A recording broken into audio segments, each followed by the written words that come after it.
And hello all, this is Kevin Bargness from the Department of Planning and Development. Just be advised, this webinar is being recorded and live streamed on YouTube. Thank you.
Okay, so it is about 5 minutes after now, so I think we will go ahead and get started. Once again, want to thank everyone. Good morning. Thank you for joining us for our Neighborhood Opportunity Fund information session today. Today is the first day that our application is available, so we're going to go ahead and get started. But first, I want to take a moment to introduce our team. I'll start by introducing myself. My name is Sophia Carey, and I am with the City of Chicago Department of Planning and Development, and I help manage the NOF Small Grants Program. For today's session, I will be moderating the Q&A, which will also be at the end of the presentation. So as you listen to the speakers, please feel free to send your questions to the Q&A feature. It should be at the bottom of your Zoom window. We will answer some of the questions in writing as the presentation is going through, but we will also be saving some of the more common questions to be answered live at the end of the presentation. So definitely, as you have questions come up listening to our speakers today, make sure to drop that in the Q&A down at the bottom of your screen. Next, I'd like to introduce Mary Kuhn. Mary, if you can say hello and give everyone a wave. Hi, everyone. Welcome. Thanks for joining today. Thanks, Mary. Mary is also with DPD and helps run the program as well as interface with our technical assistance advisors, who are consultants that are available to help our grantees get their projects completed and their vision realized. Following Mary, I want to introduce Ruben Waddy. Ruben, if you want to say hello and give everyone a quick wave. Hi, everybody. I'm Ruben Waddy. Very nice to meet you. Thank you for being here. Ruben is the NOF director with an organization named Summer Corps. Summer Corps is the organization that helps DPD administer the NOF Small Grants Program. So if you become a grantee, you will get to know Ruben as well as myself, Mary, very, very well, as we will be interfacing with you to make sure your paperwork is in and that we partner together to see your project become realized. Finally, I'd like to introduce our fearless leader, Deputy Commissioner Jim Harbin, who helps oversee not only the NOF program, but also the Invest Southwest initiative, which is a city initiative, a mayoral initiative, and the neighborhood planning teams here at DBT. So with that said, I'm going to turn things over to Jim, who's going to get us started this morning.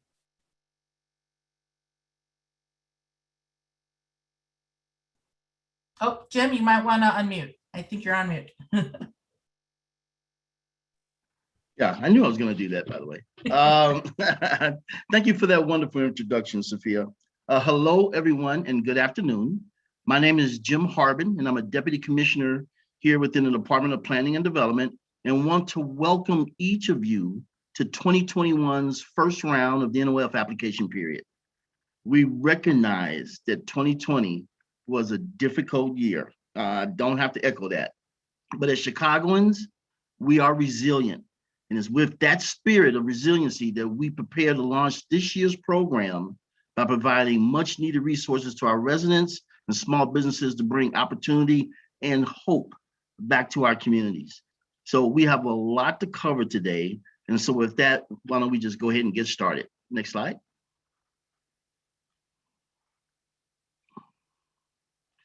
So today's presentation is going to focus on several areas. We're going to talk a little bit about what is the Neighborhood Opportunity Fund. I know many of you have been familiar with this program since its inception back in 2017, but we're going to reiterate what the program is and what it has become since then. We're also going to talk about who and what are eligible for this program, what the application process looks like, and we're going to walk you through that a little bit. We're also going to share how grantees are selected, so you guys are well armed to successfully participate in the program. And you know, my mother used to tell me that all money comes with instructions. So we're also going to share what the requirements and the restrictions on the program. So again, you guys are well armed to participate. And then lastly, we're going to walk through the payment process to help you understand how you engage with this particular grant. Next slide. So it's important to note that there's a vision for this program.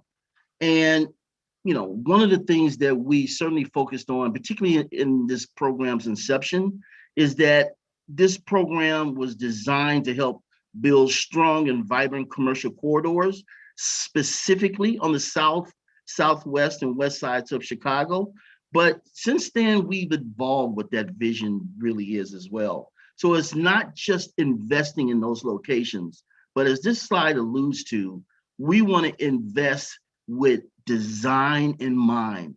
In other words, participating in this program shouldn't just be about the renovation of your space. It should be about how that space looks, how that space improves the corridor, and how that space improves your opportunity to do business within this city. Next slide. So what is the Neighborhood Opportunity Fund? Well, in short, it's a grant. It's a grant to help support businesses. But what I want to make sure you guys do not lose sight of is that this is also a technical assistance program. In other words, we don't drop you into this program and wish you luck. You participating in this program have access to design technical assistance, to construction management technical assistance, and to lending coaches. And we would hope that everyone who participates in this program, particularly who are awarded as finalists, actually use these resources that we've taken the last 18 months to incorporate into the program. This also helps neighborhood businesses renovate and build the commercial spaces they need to operate and serve local residents. And the goals of the program have stayed the same. We want to support commercial development led by local, and again, that word is underlined, local resident entrepreneurs seeking to build wealth for and in their communities. We want to attract commercial and cultural amenities to enhance the quality of life. And we want to provide resources to ongoing economic development initiatives that many neighborhoods throughout the city have not only participated in, but also completed. Next slide. So where do these funds come from? And contrary to popular belief, this is not an inexhaustible resource. Special fees are paid by downtown area development projects. And those special fees are paid into this fund to help developers either expand the existing density in particular areas or to help push the envelope in terms of zoning requirements in those areas in order to produce their opportunity to have a more impactful development. And as a result, 10% of that impact, 10% of that fund goes to what we call a local impact fund, which is to help support infrastructure and parks and open spaces in and around that particular development. It also helps to support our citywide Adopt a Landmark Fund, which helps support existing landmarks within the city. And 80% of those dollars actually go into the Neighborhood Opportunity Fund, which by design is again targeted toward the west, southwest, and south sides of Chicago. One of the things that I think is important to note is that unlike most other city financial incentive programs, the NOF program is not funded through local property taxes. And I think that's an important note. This fund comes again through area development, through the robust growth that the downtown and central area of the city has been enjoying and participating in over the course of the last 10 or 15 years. Next slide. So one of the things that also should be noted is that the NOF program partners with community partners, local community organizations, government officials, other small business owners. They are there to help support applicants in their projects. And we do that through a variety of reasons, but some of the key ways that we help support those applicants is we assist with the outreach. So, our info sessions like this, is you learn about that through the support of community organizations, government officials, and other small businesses. We identify projects that align with the community needs. And again, that comes from community organizations on the ground who help design some of those particular plans. And then we also provide project planning and application coaching to assist the applicants to successfully get to the finish line. Next slide. So this is an opportunity to look at some of the projects that have successfully gotten through the program. And you can see that there is a diverse group of projects that actually got completed. One of which at the bottom left is a dental office. They got completed on 87th Street. There's a grocery store at 51st and Kedzie. There's an art gallery at Lake Street and Kedzie, a coffee shop in the Bronzeville area at 47th Street. And there's also a tavern that got done at 25th and Ridgeway. And we are looking for projects that help support community growth, that help support entrepreneurialism. And we want to make sure that you guys realize that there's no cookie cutter type of projects that we're looking for. We're looking for innovation, and we're looking for people who have got projects that are compelling enough to participate in this program. So with that, I'm going to turn it over to my colleague, Mary Kuhn, who's going to help walk us through some of the eligibility requirements for this particular program. Thank you. Mary? Thanks, Jim. Hello, everybody. Thanks for joining today. So let's talk about eligibility. We have an ice cream shop there in the picture. That's Sean Michelle's, one of our completed projects that we're very proud of. So one of the central eligibility requirements for NOF is that it's a commercial business. So that's kind of a question that you can ask. Is it a commercial business? Ice cream shop. Yes, that is a commercial business. And you can be a tenant or you could be a property owner. We have both types in our program. So for property owners, they do need to have a business use, and we would like to see a letter of intent or a lease, ideally a lease from a tenant. We want to know what that business is going to be. We are not looking for landlords that just want to fix up their space and hope for a tenant later. Our goal is to bring businesses to the community and to help the businesses that are there renovate. So it's important that the landlords have a business in mind for when the project is done. Nonprofits are eligible. They do need to have a commercial activity going on in the space. So that might be a coffee shop. Maybe they're opening up a coffee shop, or maybe it's a theater where they're charging, money for tickets, that type of thing. If you are a tenant, we need to see that the landlord has approved it and that your landlord's okay with it. So we'll ask you to upload a letter, from your landlord. The project must be in the qualified investment area, and we'll go into more detail on how you can search on our website for that. Residential properties are not eligible. We do have some projects where there is residential in the building, and we will carve that out of the project. So the NOF funds will not pay for, let's say there's an apartment on this, a store on the first floor and an apartment on the second floor. NOF, if you're selected, would pay for that first floor store, but not the second floor. And we would prorate things that were in the whole building. Manufacturing is not eligible, unfortunately, and social services also not eligible. Churches and places of worship are not eligible on their own. They could be eligible if they are doing a commercial activity, if they are running that cafe or that theater. So those are kind of the basics of eligibility. All right, so let's talk about the types of projects. Expansion of an existing business or renovation. We do have startups in our program. So it might be a new location of an existing business or just a brand new business. We also have some new construction projects. We like to see those vacant properties activated. For new businesses, I recommend uploading a business plan if you have one, or a resume that shows that you have prior experience in that field. Acquisition can be included in your grant, but the grant cannot be used for acquisition only, and it would come as a reimbursement towards the end of the project. So we wouldn't be able to give you money up front to buy a property. For the NOF program, there's the small grants track and the large grants track. So this presentation is covering the small grants track, and those grants are up to $250,000. It's very competitive. We receive over 300 applications each time we open it up. And you're expected to complete your project within 2 years. We have the large grants. Those are over $250,000 for the grant amount. Those have to go through city council, and they have other requirements they have to meet, prevailing wage and other construction requirements. We have contact information at the end of the presentation for the large team, but we don't cover it in this presentation. Okay, so let's get into the details of what NOF can actually pay for. So we are looking for, bigger things, bigger renovations like systems, HVAC, plumbing, electrical, roofing.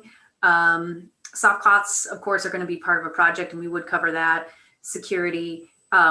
We will help out with the minor site improvements, but they have to be part of a larger project. Excuse me, they can't be on their own. So the funds, as I mentioned before, cannot go towards residential, but the project might have residential in it. The funds just wouldn't cover that. And we also can't pay for repairs to bring a building into compliance, and we can't pay for operating or travel, that type of thing. The money has to go into construction. Okay, so let's talk about qualified investment area. So this is the basic area that NOF covers, and this area was created based on census data of which communities needed the funds the most, and which communities weren't seeing the investments historically. This is based on poverty rates, percentage of unemployment, vacancy rates, and south, southwest, and west sides. So within that qualified investment area, we have eligible, priority, and invest southwest corridors. Eligible is our baseline corridor. that makes you eligible for the small grants. Priority is going to get a little bit more weight. And the Invest Southwest is kind of our highest level that will receive the most weight. And you can go to our website to check an address to see if it's on a corridor and which type of corridor it's on. And the reason that we've selected these corridors is that we're trying to focus the investment and focus. So these are corridors that have businesses there, and that we think there's synergy between the businesses that are there and new businesses that could come in. Okay, so this is our website, chicago.gov/NOF. That yellow area on the map is, again, the QIA, the Qualified Investment Area. And you can enter your address here to see if it's eligible.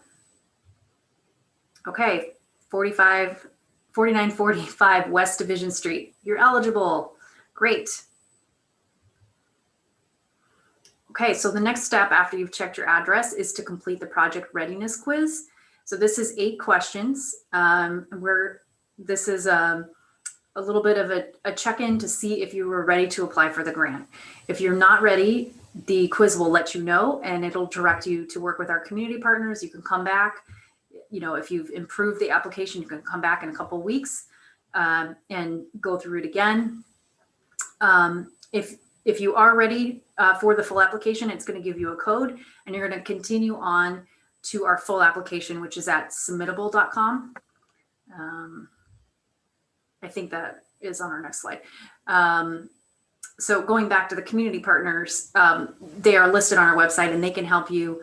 You know, if you don't have a computer or you need help with the budget, maybe you know, you're not as comfortable with writing, other things like that, please reach out to them and they can help you with your application. Okay, so we're going to hit continue once we get through that project readiness quiz.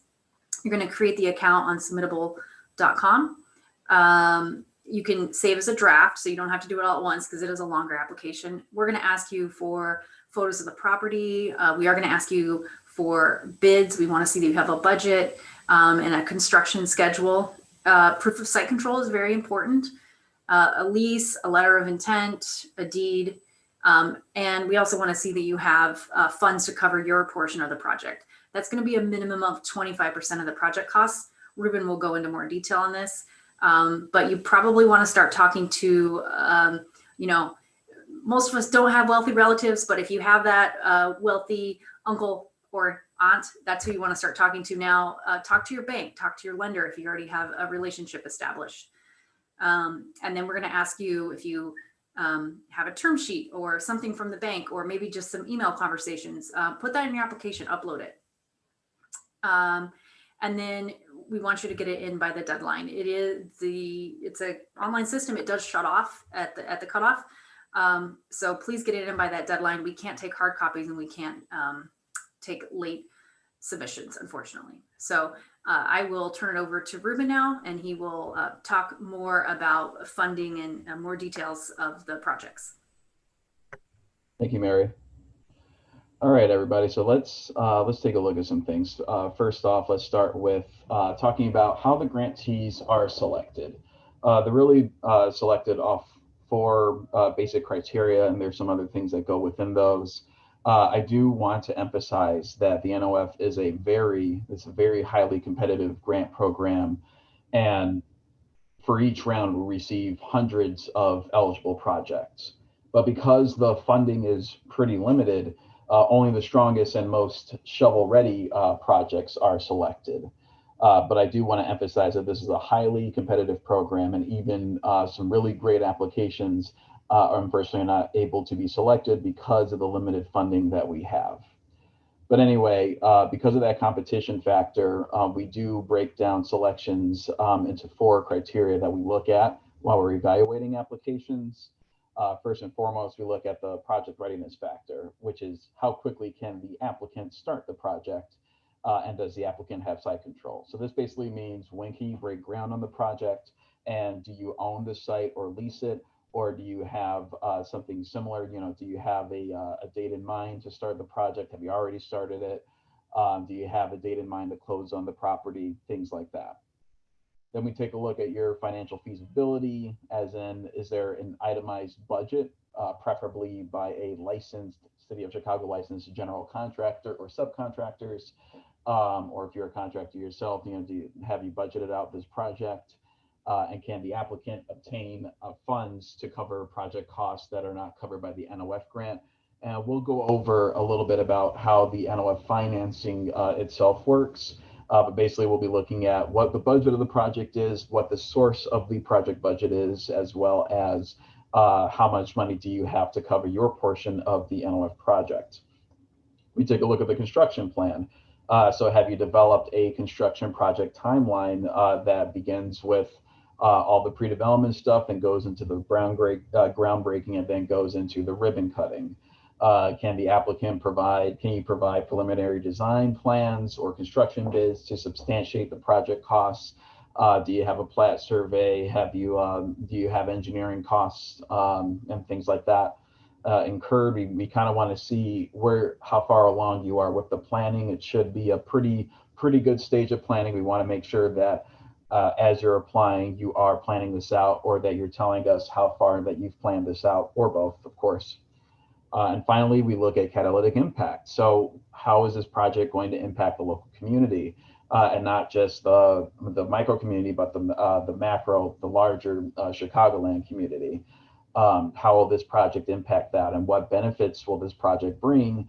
And does it align with the neighborhood's community plan? So have you looked into the community plan? And then how does this project fit into the community plan goals, or how does it bring something different that would enhance the community plan?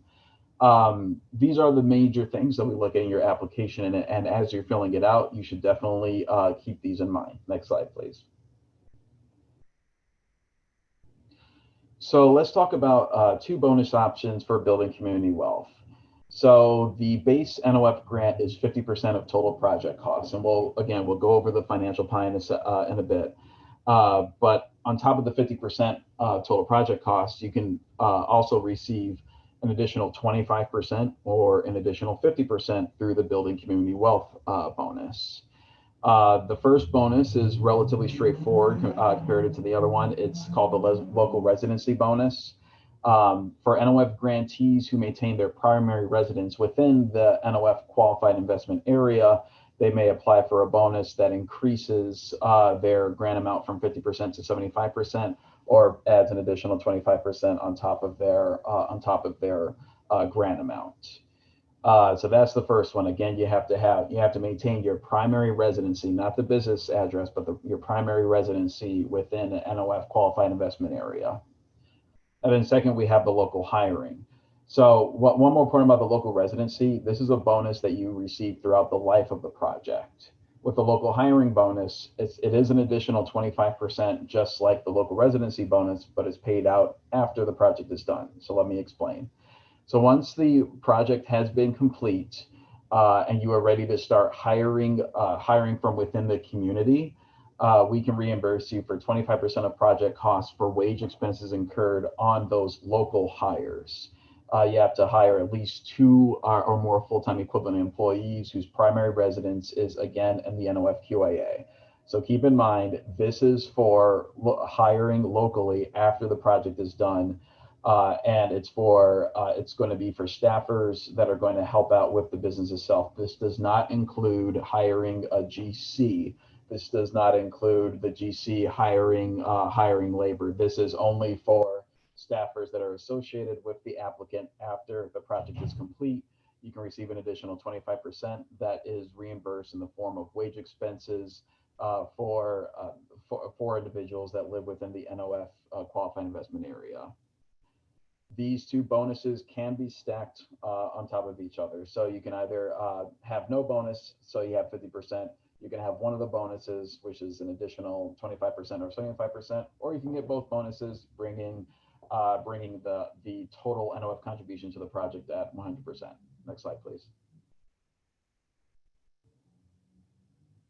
So like I was talking about, let's go over the financial pie, so how much can grantees receive and what does it look like?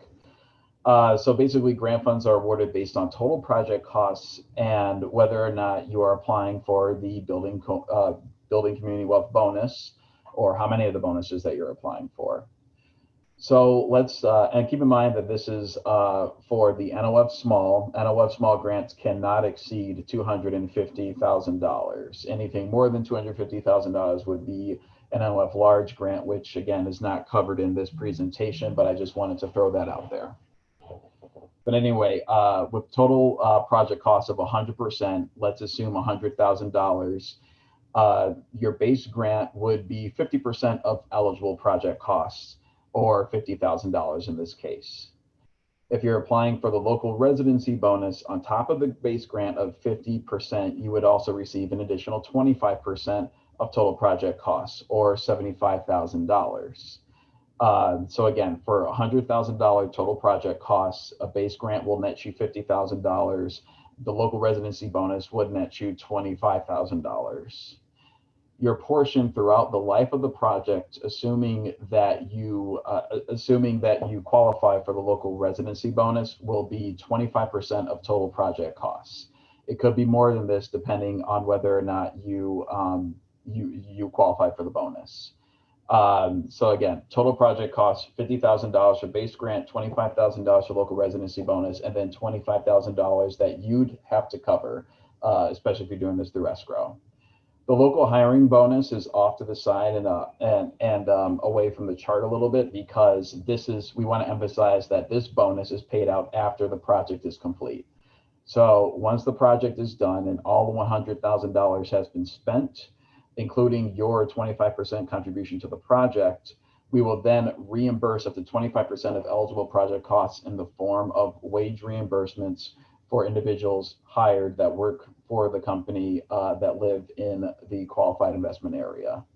So again, make sure you take note of this and make sure you have a pretty good understanding of how the grant works in terms of the contributions and bonuses that you can receive, so that you can put on the best and most representative finances as you apply for this. Next slide, please.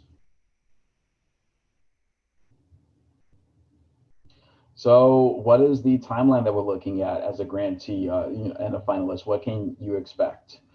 So after the application deadline, all the applications are going to be reviewed and prioritized based on the project strength and readiness, aka those 4 readiness factors that we looked at earlier. The number of projects selected is based on available grant funds, and you will be announced as NOF finalists. So once you are selected as an NOF finalist, it takes about 3 to 6 months we anticipate it'll take about 3 to 6 months for you to submit verification documents and finalize the project scope. So if you're selected as a finalist, it means that you can participate in the NOF program, but there's still a timeline and there's still things that you have to do in order to become a grantee for the program. So the NOF doesn't cut a check as soon as you are selected into the program. There's still a series of steps that you'll have to follow, and this timeline goes over those steps. And again, the first step is in becoming a finalist is submitting verification documents and finalizing the project scope. So this includes various legal documents, getting your construction bids, getting the contractor license and insurance, and other things of that nature. You submit all these documents to receive a conditional award letter. This is when the city is conditionally awarding the project or approving the project for the grant amount that's going to be listed based off the bids that you provide. Once this conditional award letter is received, that's when you can start your project. You can't start your project before receiving the conditional award letter. And if you do, that means that those costs that you incurred cannot then have the grant retroactively applied to them. So AKA it's an expense that you incur independently. So all work must begin after the conditional award letter is issued in order for that work to be eligible for the grant. So we anticipate all finalists who become grantees to spend about 12 to 18 months in this stage. And this is when they're going to complete the construction project and begin business operations. So overall, we're looking at a period of about 12 months to 24 months that we would like to see these projects be complete. And of course, we'll be with you every step of the way as you are submitting the legal documents and finishing off your construction. After the construction is complete, you become what's called an alumni for the program. And while you're an alumni for the program, we're going to be asking for updates on your business to make sure that you are still in business, because we do have a requirement that you have to remain in business, remain in the property, or remain the owner of the property for at least 3 years. This is not a fix it and flip it program. We do want you to invest in the neighborhood and stay within the neighborhood, operating as you did normally beforehand, or operating as you envisioned when you originally applied. So this is what happens during the alumni phase. We have you fill out annual surveys. We basically do a check-in to see where you are with your business and if there's any other assistance that we can provide. Next slide, please. So the grant itself can be paid out a few ways. The main way that it's going to be paid out is as a form of a rebate during the construction or via escrow payments to the contractor, but there are ways for you to access grant funds in the other stages. And again, this mimics, or at least the finalist grantee alumni, those mimic the slide that we just saw before. So these are the ways that you can access funds in each stage. During the finalist stage, if you've incurred eligible pre-development expenses within 6 months or a reasonable time frame of when you're selected for the program, you can be reimbursed for those pre-development costs at 75% up to $25,000. So again, these have to be architectural, engineering, permit costs, and other eligible soft costs that are incurred within 6 months of you applying, or even incurred after you're selected for the program and have yet to receive your conditional award letter. So again, this is a reimbursement or rebate only, and it's only for pre-development expenses, but that's how you can access funds as a finalist. As a grantee, this is how a majority of the grant funds will be paid out. So once the award letter is issued, the building permits have been issued, and the construction has begun, you can then ask for a reimbursement of the costs that you incurred for the GC, or you could go through a construction escrow and we can pay the GC for you. And basically the way that this looks like is if you have all the money available for the project in your bank, using $100,000 as an example, and you qualify for the local residency bonus, then after you pay the $100,000 to the contractor, we can then pay you $75,000. If you don't have the full $100,000, we can still reimburse you in phases. So if you have $50,000 and you pay the contractor, we can pay you $37,500, I believe it is. So you can also pay out the contractor in phases and receive a rebate in phases. If you don't have $100,000, but let's say you have $25,000, we can then pay out the grant through escrow. So you take your $25,000 and put in the escrow. We take our $75,000 and put in the escrow, and then we manage payments to the contractor from that construction escrow. So you never have to pay the contractor, but you still have to help manage their paperwork to make sure that everything is being done legally and efficiently. So you'll be receiving or indirectly receiving the majority of your grant monies in the grantee phase, during the construction phase, I should say. And then finally, as an alumni, if you qualify for the local hiring bonus and you participate in it and you follow all the program rules, you can receive a reimbursement of wage expenses up to 25% of the total project costs that you incurred throughout the life of the project. Again, using the $100,000 example, we can reimburse you up to $25,000 for wages that you incurred to eligible hires for your company. Next slide, please. So how are you supported during the program? And keep in mind, this is for if you're selected as a finalist. This is what we have in mind here. We have our technical assistance program where we basically have lending coaches, architects, and construction managers, which grantees, finalists and grantees can elect to hire to help complete the project. We have a list of technical assistance providers on our website. Keep in mind, these TA providers can also work privately on a project as well. So if you have needs that need to be addressed independent of the NOF application, do keep in mind that they also provide private work, but those won't be reimbursed if it's for a private job. Concierge support. So we have city staff on hand to help with questions regarding building permits, construction timelines, city inspections, business licensing, and other things of that nature. So if you have a need if you're selected as a finalist that can be fulfilled by the city, we have city support staff to help out with that. And then finally, marketing. So we want to make sure that we're getting your business name out there and that we're promoting your project and your business. So we want to properly recognize you for these completed projects or even for projects that are starting. We want to have grand openings for you, ribbon cuttings for you. We'll help you set all that up, but basically just let us know what it is that you'd like us to do in that regard, and we can definitely assist with that.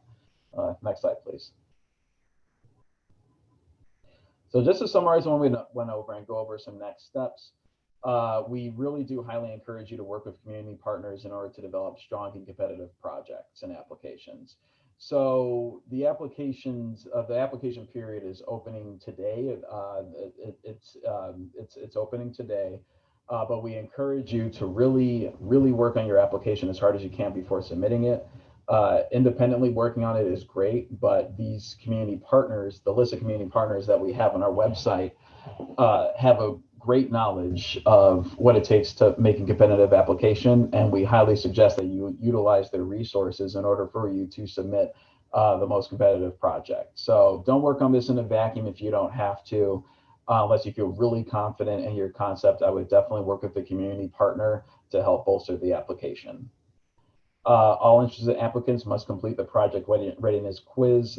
Again, completing this quiz means that you'll be given a code that you can use to access the rest of the application. We ask that you be extremely truthful during the project readiness quiz because all these questions are important to understanding the actual construction project itself.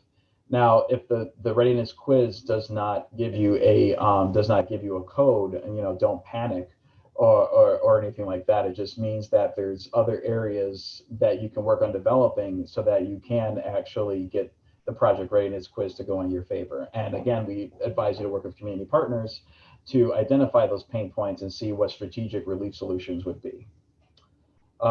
Applications must be submitted online. As Mary said, no late or hard copy applications will be accepted. Again, we still get the occasional hard copy sent in from a previous version of the application. I advise you all to not do that because we won't be accepting any hard copy applications. This is all online. Now, if you don't have a great computer, you don't have ready access to the internet, again, this is where the community partners come in. I know I've said that phrase quite a few times, but I don't want to understate their importance. If you have any sort of these kinds of issues, they would be the ones to talk to so that you can help ameliorate them. Because again, we won't be accepting any hard copy applications. And finally, this online application is only for small grants. This whole thing has been about the small grants, a maximum of $250,000. Anything above that is an NOF large grant, which this presentation does not cover. And I would very much advise you to start planning out your projects and applications now and taking your time to work on it to make sure that it is completely representative of the business that you want to operate out of the property and what you want to do to the property itself to make that business happen. Next slide, please.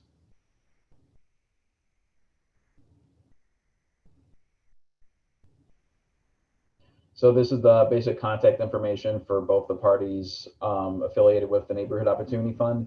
The first is the Department of Planning and Development. You can visit their website there for all NOF small questions. Please email nof@cityofchicago.org. If you have questions about NOF large, you're going to email nof-large@cityofchicago.org. To contact Summer Corps, please visit our website. You'll be able to find our contact information there. You can also see what other offerings that Summer Corps has at summercorps.com. And then finally, for all things NOF, you're going to want to visit chicago.gov/NOF. Next slide, please. We're going to leave it open for questions, but I want to make you aware of some key dates. For 2021 round one, we just opened it up today for applications, and it's going to run until April 9th. And then we anticipate to announce finalists sometime in June. Again, please take your time for your applications. Just because it's open today doesn't mean you should submit it today unless you are fully confident and have been working on it and are ready to go. For 2021 round two, we expect for that to be open in Q3, but we need to make the formal announcement, which we will at some point. And then we anticipate on announcing those finalists in Q4. So if you don't feel like you're ready to apply by April 9th, you can hold steady and wait for the Q3 application round to open.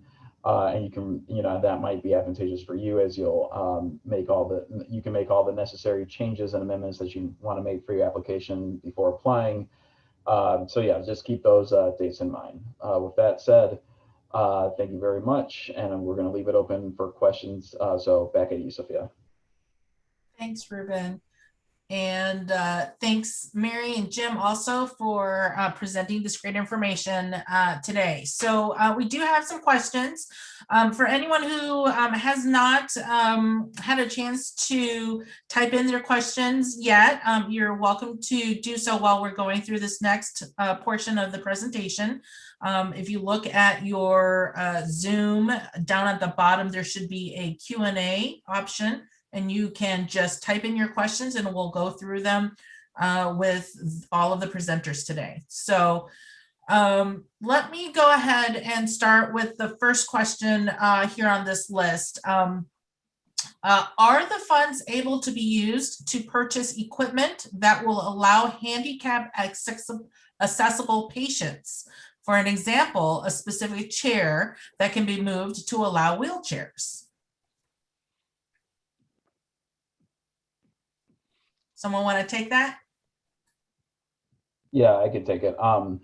Yes, we do allow for that sort of work to be done with NOF funds. If you're working on ADA compliance, you probably already know this, but definitely work with an architect on it, because when it comes to that sort of thing, measurements are very, very exact. They're actually federally regulated. But yes, we do allow for those sorts for that sort of project. Is normally part of a larger project. So yes. Great. Yeah, I'm going to add one more thing to that, because, Ruben kind of hit the nail on the head. We have technical assistants with architects, project managers, and lending coaches, but specifically on the architects, use them. These projects that you guys get awarded, are really going to be a marketing campaign for your business. And you want them to look their absolute best. That said, you also want to make sure you are in complete compliance with any city codes and that type of thing. But yes, we have the architects there for a reason. One, we want to help support you in terms of that design. But two, architects bring that special flavor to the table that helps you market your business. And by the way, we're going to be targeting those finalists to make sure that when there's grand openings, the city of Chicago is going to make a big deal out of it. We want to help support your business in that way as well. So just want to make sure I added that. Great, thanks, Jim. Okay, so this next question is about the large grant program. How competitive is the large grant process? Yeah, and I can take that as well. So the large grant process is anything over 250,000. And what we found early on is that many projects came in much, much larger than that. And you can only imagine that, again, as I alluded to earlier on, this is not an exhaustible resource. So if you do, so many large projects, there's only so many we can do. Now, one of the things that we are paying attention to, particularly in 2021, is that we certainly want to look at those projects that kind of hit a spot or a sweet spot, if you will, that we historically have not seen. So those projects between 250 and roughly about $1 million or $750,000. Yeah, that gives us an opportunity to do more projects. And as you can only imagine, as I heard Ruben say earlier in the presentation, the grant program is competitive, and it's literally targeting businesses that are ready now. So that being said, if you have one of those businesses, where your site control is buttoned up, where you understand your budget, you can get your costs pretty quickly, and you are ready to execute in 2021 and get your product or your service to market this year, yeah, we're going to be paying very close attention to you. If you have not necessarily gotten to that point, we certainly want to hear from you. We certainly encourage you to apply, but we also encourage you to be working with our community partners and making sure that you're putting yourself in the best possible position. Because again, this is the rollout. This is the first rollout for 2021. We're going to do it again in June. So you don't have to necessarily try to squeeze that square peg into a round hole just to get into this round, because we will be coming back around for this program again, and dare I add, and in 2022. So I think that answers the question. Yeah. And I think that also answers another question that came up. Is the NOF program available and provided every year? The short answer is yes, an emphatic yes. This program is getting attention across the country. It is a way that the city has found to procure resources for small businesses that historically have not had access to resources like this. And if it ain't broke, we're not trying to fix it, if you will. So yes, this will be around next year. Great, thanks, Jim. Okay, so we've got some questions about community partners. Can you talk a little bit about who the community partners are and how someone can reach out to them or find them and reach out to them? Mary, you want to take that? Sure. So I did put the link on our website to the community partners. It's under applicant support. If you go to our website and click on applicant support, and yeah, we have a list of community partners there. So they can help with locating community plans, help with your application, help you finding a project site in many cases. So highly recommend contacting them. We also have our technical assistants available. Those would have to be covered by you. You would probably be able to get reimbursed for those if you were selected, for the architecture, drawings and that type of thing, if it was within 6 months of when you applied. But if you would like to work with one of them, that is also on our website. Yeah, thanks, Mary. And if you want to follow up, how does someone sign up for technical assistance? Just reach out to the websites, and the contact information for those technical assistants is up on our website. You just reach out to them directly. Okay, maybe, Ruben, I'll toss this one to you. Can you receive the NOF and the SPIF for one project? The answer is no, but that is if they are running concurrently. So just to be clear, you can apply for NOF and SPIF at the same time. There's nothing barring you from applying for both. You can only be selected for one of them. So if I were you, I would choose pretty early on which program is the right fit for you. So once you're selected for one, if you finish out that project and you have more work to do, you can apply for the other one and potentially be selected. So concurrently, no. Consecutively, yes. So finish out your first project, then go to the second project. So that's what we have here. Well, thanks, Ruben. This is a good question that we get quite a bit. I currently don't have land or building for my business. Would you all be able to help me find a space for my business, or do I need to already have a location? Yeah, I could take that one. Again, this is where we're signaling that we have community partners on the ground, particularly in the geographies that you may be interested in, to help and assist you locating, those available storefronts or that available land, in which you want to, create your business or service. So yeah, the city doesn't necessarily act as a broker, but your community partners are designed to do that type of assistance. Great, thanks. Okay, I am looking at buying a commercial property that will cost approximately $250,000. Can NOF help with that? I can take that one.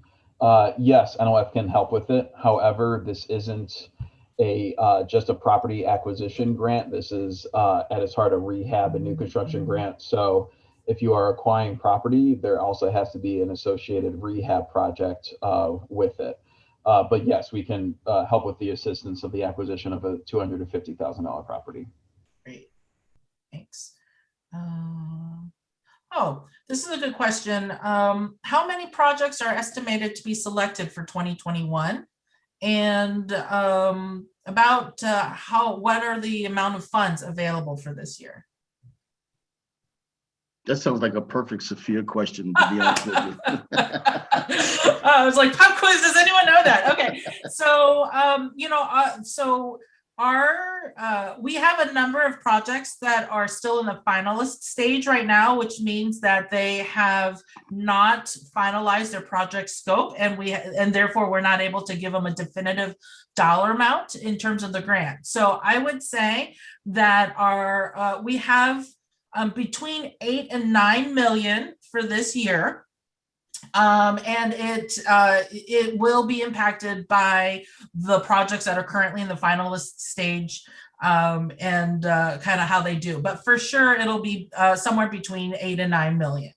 And from our experience, that should cover about 60 projects or so.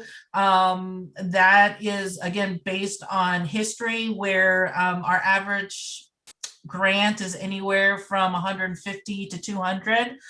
So it really matters if we end up with a whole bunch of applications that are all coming in for the full 250, the number of projects might go down. If we have everyone coming in at 75,000, then the number of projects would go up.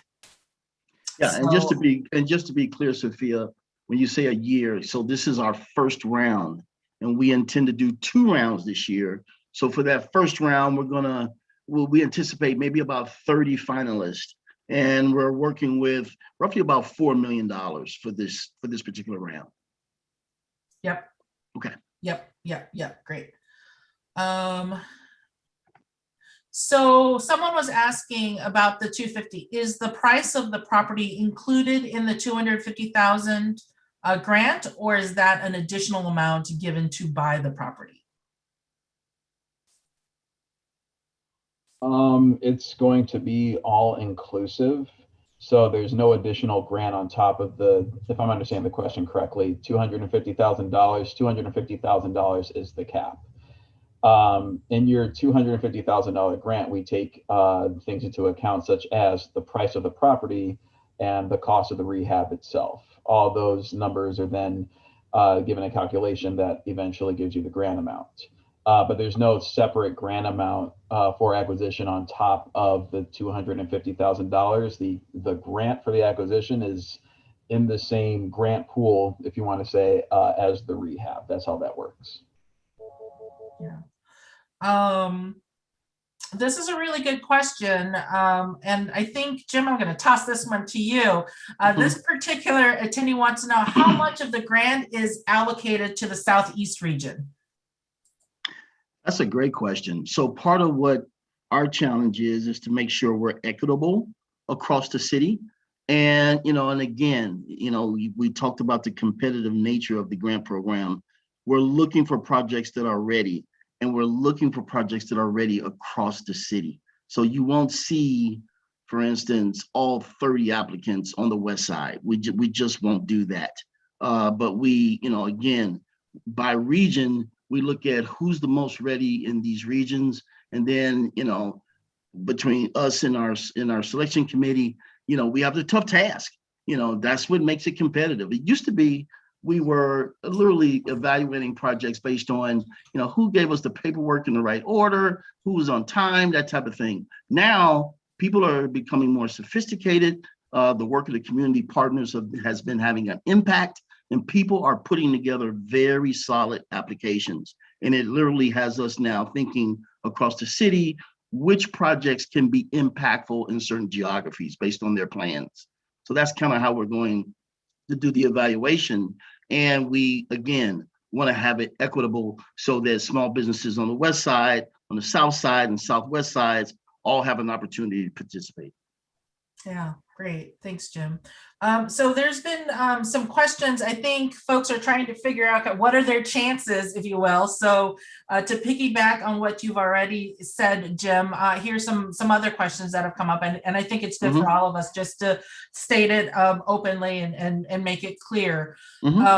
Is there a limit or cap on projects selected from a corridor? So for example, if there are 2 projects that were already selected for a specific corridor and an applicant comes in and is on the same corridor, does that decrease their chance of being selected? Well, it is a long-winded answer. So let me try to give some semantic to that answer. If it's the same type of business, you can imagine we're not looking to support same type of businesses along the corridor. If you're having an impact on that corridor, yeah, you're going to make it very compelling for us. And we are going to have to literally, roll up our sleeves, engage our committees, and really start asking the questions, does this project align with the plans that have been supported in those particular communities? And how much of an impact is it going to have? So those are the questions we really lean into, if that helps. Yeah, great. How does someone find the community plans for their neighborhood? Mary, you wanna grab that one, Mary? Sure. So for the Invest Southwest areas, though you can go to the Invest Southwest website, you can just Google Invest Southwest Chicago and you'll go right to it. The community plans are there. If you don't see your neighborhood that you're interested in there, please contact the community partners about the plan for the specific neighborhood. If an applicant doesn't live in the area, will they be automatically disqualified from the program? I can take that one. So you don't have to live in the area. You get a bonus if you are a local resident and you live within the qualified investment area. You're going to get that extra 25% of your project costs covered. The project does have to be in the qualified investment area, and it has to be on an eligible corridor. So the project has to be in the qualified investment area, but the owner does not need to live there. Can you apply for more than one location? I could take that one too. You can, so it's one application per address and one business per address. It would be very, very unlikely that you would be selected for more than one address. So we recommend that you focus your application and, think about the project sites and the businesses, which is going to be the strongest one to help, put your best foot forward and focus on that one application. We do see folks put in, more than one app, sometimes 2, 3, 4, and that doesn't really strengthen the argument. It kind of looks like they're spreading things out too much. So we don't disallow that, but I also don't recommend it. I would focus on one application, whichever one you think is going to be the strongest. Great. Oh, this is interesting. Is it okay if your business provides multiple services? Will the business qualify? I can take that one. The business would qualify, but especially if you're starting up, I would recommend focusing on what is your best product or service and presenting that to us rather than presenting many services and maybe not showing as much focus in your application. I think focus is a big challenge for new businesses and for applicants in general. So being more focused, showing the excellence, showing, that you've got customers ready to buy your product or service, or you've tested that really yummy apple pie out and you sold it at an event and people really liked it and you sold out by the end of the day. That type of thing is going to go a long ways in your application, kind of proving your concept and showing us that you're focused and you're ready to go. Yeah, great, thanks. Here's a question. Can I redo my project readiness quiz? If I don't agree with the answers, can I take it over again? You can take it over. We can see when folks take it multiple times. Sometimes a few minutes later, they'll change their answers. So we can see that on the back end. So just keep that in mind, to be truthful and that we are reading those things and they do stay with your application. So yeah, we ask you to be truthful on there and just know that we can see it and we can read the answers. And we are going to ask you also to verify If you say that you have bids, when you go into the application, we're going to ask you for those bids and we're going to look at the bids.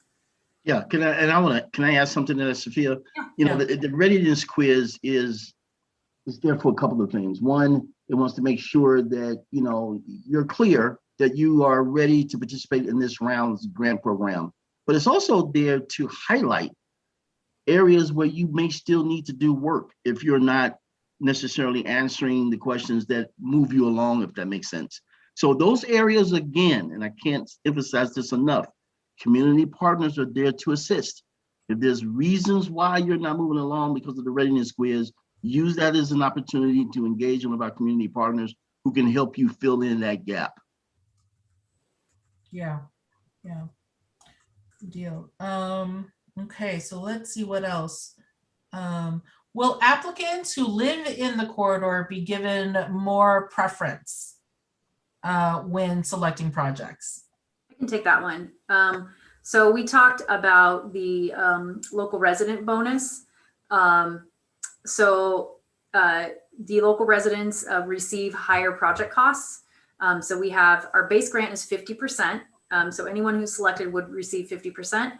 Residents can get an extra 25% if they live within that anywhere in the qualified investment area. And then we have the additional 25% for local hiring if you hire from within the QIA. Okay, let's see. Okay, how do you determine if a nonprofit has a revenue generating activity? I can take that one. Oh, go ahead, Ruben. Great. So the way that we determine that is basically have you tell us exactly what it is and then describe what the generated revenue is or what you anticipate it to be. So for a startup nonprofit, what would be really helpful is doing some form of business plan with some form of financial projections, and then some form of revenue chart to let us know where the revenue is going to be generated from. That'd be very helpful. If you're an existing nonprofit, you could do the same thing. You're just not calling it projections. You could even provide profit and loss statements or 990, and you can still do a revenue chart. And then, of course, that use or that revenue generation has to align with the NOF goals too. So that's why you have to be very explicit about what this activity is, and then how much of it encompasses the entirety of the nonprofit. So is this just a really small offshoot where you're getting $5 a day, to use an extreme example, or is this a really dedicated portion of your nonprofit where a lot of your resources are going into the stability of this program? There's just a lot of factors to take into account. So my suggestion would be to just be as explicit as possible in outlining what this revenue generating thing is. And if you're just saying it's revenue generating for the sake of the NOF program, I would definitely do more to expound upon that, because we want to echo everybody's words before, we want this application to be truthful. We want you to answer in a very truthful way. So definitely be explicit and truthful about what's going on with the nonprofit. And I will just to put a final point on that, Ruben, use your community partners. They will be able to walk you through those questions that Ruben just posed. Sophia, if I can just add one more thing onto that. So the revenue generating, one question you can ask yourself, and this is particularly for the nonprofits, like, am I charging a fee for my product or service? You know, if it's, let's say it's a food bank, food banks don't usually charge, you know, they're providing food for the community. They don't usually charge. So we wouldn't consider that to be a revenue generating activity. That's going to be supported by grants. It's going to be supported by government agencies. They're not charging for the food. A grocery store is revenue generating. People come in, they buy things, you're charging money, and it's generating revenue. Right. So that would be the difference for me. Okay, here's another question. I applied for NOF last year and didn't get it. How can I make sure I get selected this time? Jim, do you want to take this, or did you want to? I certainly would like to take this one. The first thing you have to do, and we encourage you to do, is to reapply.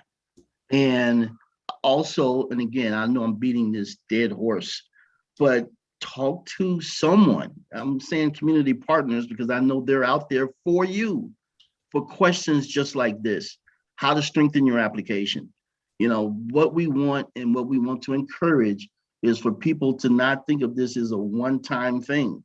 You have more than one shot at this, and what we're looking for is those projects that have buttoned up their project to the point where now the decision is tough. Now we have to really lean into what type of impact your business is going to have on the corridor or in that particular geography. So, you know, for lack of a better way of saying it, make the job tough for us to do. You know, button up that project as much as possible, get as much support as you can. Yes. So, you know, how do you ensure? You have to reapply with a solid project. That's how you begin to ensure. Yeah. Great. And I could talk a little bit more. So for folks that have applied before, some of the basics that you're going to want to review, and this is, I would say this for any project, site control. Can you demonstrate site control? Do you have preferably a lease or a deed? And if you're the landlord, do you have a business that is, you know, signed a letter of intent with you that wants to come in and rent the space? Not just, hey, I'm a landlord, I want to fix up my property and get this grant money to fix it up, and I don't know what I'm going to do with it. We want to see what business is going to go in there. So can you demonstrate really solid site control? Have you made a budget for your project? Can you say line by line what you're going to be using the money for? $10,000 is for the roof. 15,000 is for, I need new HVAC. I want to do some landscaping. That's $5,000. We want to see line by line what you're going to spend the money on. And then there should be contractor bids, ideally backing that up, that you've talked to a contractor and they've given you a price for those things. Money for the project. So that minimum is going to be that 25%. Even if you are a local resident and you're going to do local hiring, that local hiring won't come towards until after the project is done. So it would be a reimbursement. So you're going to need at least 25% to cover your portion of the costs. And so do you have that money ready to go? Have you talked to a lender? Are they willing to lend it to you? We want to see that the financial part of the project is ready. So those are like some basics for anybody. And then also on the business side, like, you know, are there other people providing the same service, like on the same block or around you? We will look at that. So if you say that you're the only sandwich shop for like a mile radius, we're going to check that. So we want to see that the business is viable and that there's like some demand for the product or service that you're offering. Yeah, great, thanks. So it looks like most of our questions have been answered now. If there is anyone else that wants to send in a question, please go ahead and do so. Otherwise, I think we can go ahead and close with final words from each of our speakers, words of wisdom, advice. How can applicants really put their best foot forward and get selected for the NOF program? Ruben, we'll start with you. Sure thing. So I'm just going to echo what we've all been saying, what Jim has been saying. Please utilize your community partners. They're there to assist you with applying for this grant, and please take your time filling out the application. I know it's very exciting to have the application round open today, and we've told you that it's competitive, so maybe your first thought is to send it in as quickly as possible and front run the process. But it's not about how quickly you can fill out the application, it's about how thoughtfully you can fill it out, and then how much it's aligning with the program goals for the Neighborhood Opportunity Fund. Don't do this in a vacuum. Utilize your community partners, take your time. And if you don't get in this round, it's not the end of your application. We do have other rounds that are going, we anticipate having other rounds that are going to be opening up. And those would all be great opportunities to expand upon what it is that you have. So again, take your time, be thoughtful, utilize the resources that you have, and you'll submit an application that you'll really be happy with and really be proud of. Great, thanks, Ruben. Mary? So I just want to thank everybody for being here today, for your time. You know, we can't do this without you. So we really appreciate your interest and your time into making these communities better. And then just my piece of advice for the application, don't be afraid to make things too simple on your application. Simple is good, simple and straightforward. And it doesn't have to be long. You can have short answers as long as you get to the point and you kind of tell us exactly what you're doing in the space, what is the business. So please keep it simple and brief and to the point, and good luck. Yeah. And then before I toss it over to Jim, I'll just put in my 2 cents worth.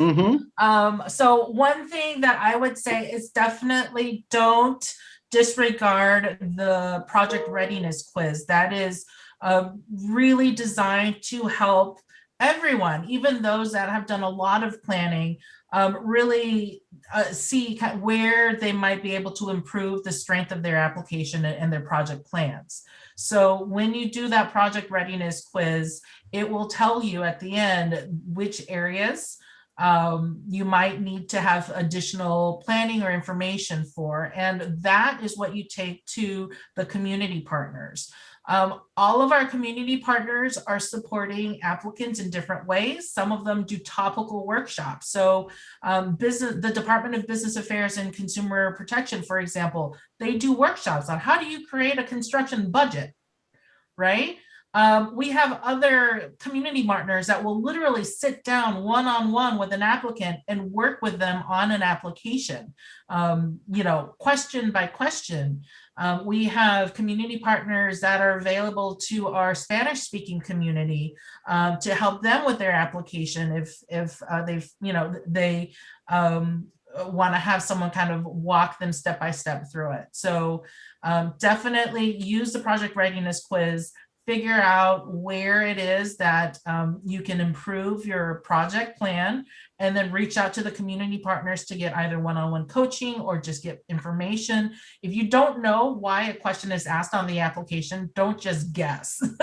Reach out to a community partner and say, why are they asking me this question? What is it that they're trying to find out, so that you can provide the best answer you can. And with that, Jim? Sure. Yeah, and I'll make it nice and simple and sweet and just echo what you guys have said.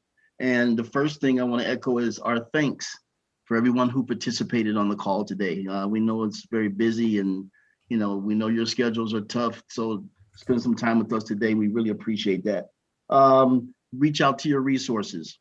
This program we're very proud of has put together a ton of resources to help support you, not only in the application process, but also the grant process itself, once you guys are selected as finalists. And then lastly, one of the things that we are really going to be intentional about this year is design. It is not going to be enough, and I'm going to say that, to just be awarded as a finalist and you get a chance to do your renovation and bring your business to life. How it looks is going to matter.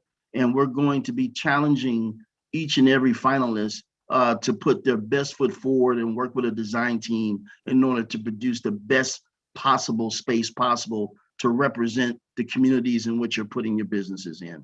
So with that, again, thank you. And I look forward to seeing all of your applications. Great. Thanks, everyone.